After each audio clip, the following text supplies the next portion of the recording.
काश्मीर खोऱ्यामध्ये पर्यटकांवर जो हल्ला झाला त्या हल्ल्यामध्ये जे मृत्युमुखी पडले त्यांना मी प्रथम भावपूर्ण श्रद्धांजली अर्पण करतो असे शिवसेना नेते आमदार भास्कर जाधव यांनी सांगितले।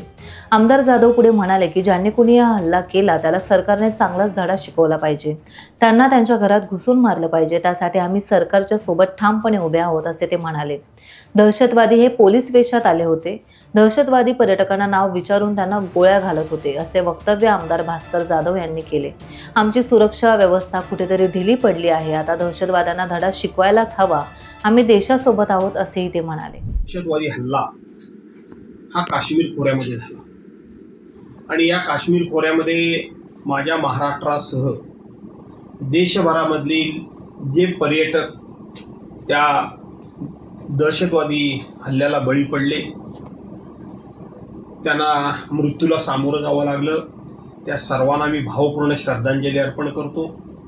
त्यांच्या कुटुंबियांना हे दुःख सहन करण्याची ईश्वरानं ताकद द्यावी अशी प्रार्थना करतो आणि त्याचबरोबर अशा ह्या भ्याड हल्ल्याचा मी निषेध करतो आणि ज्यांनी कुणी हा हल्ला केला त्यांना भारत सरकारने धडा शिकवावा, त्यांच्या घरामध्ये घुसून त्यांना मारावं, याकरता आम्ही त्यांच्या पाठीशी खंबीरपणे उभे आहोत हा देखील विश्वास देतो।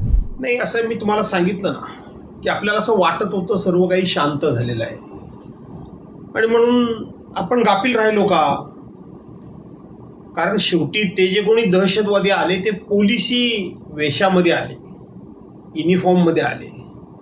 इतके दहशतवादी पर्यटकांमध्ये सरळ सरळ येतात, त्यांचे नाव पत्ते विचारतात आणि ओळखून ते गोळ्या घालतात। याच्यातून नाही म्हटलं तरी एक गोष्ट आपण कबूल केली पाहिजे की आपली सुरक्षा व्यवस्था ही दिवसागणिक ढिली पडत चाललेली आहे, लूज होत चाललेली आहे। आपण थोडं आपले विरोधक म्हणा, आपले प्रतिस्पर्धी म्हणा किंवा आपले दुश्मन म्हणा, हे आपल्याला घाबरलेले आहेत। अशा एका समाजामध्ये मी भ्रमामध्ये म्हणत नाही, प्रसंगी भ्रमामध्ये तर आपण नाही येत ना, कारण पुलवामा प्रकरण झालं, त्याही ठिकाणी 40 जवान मारले गेले, ते असेच गेले।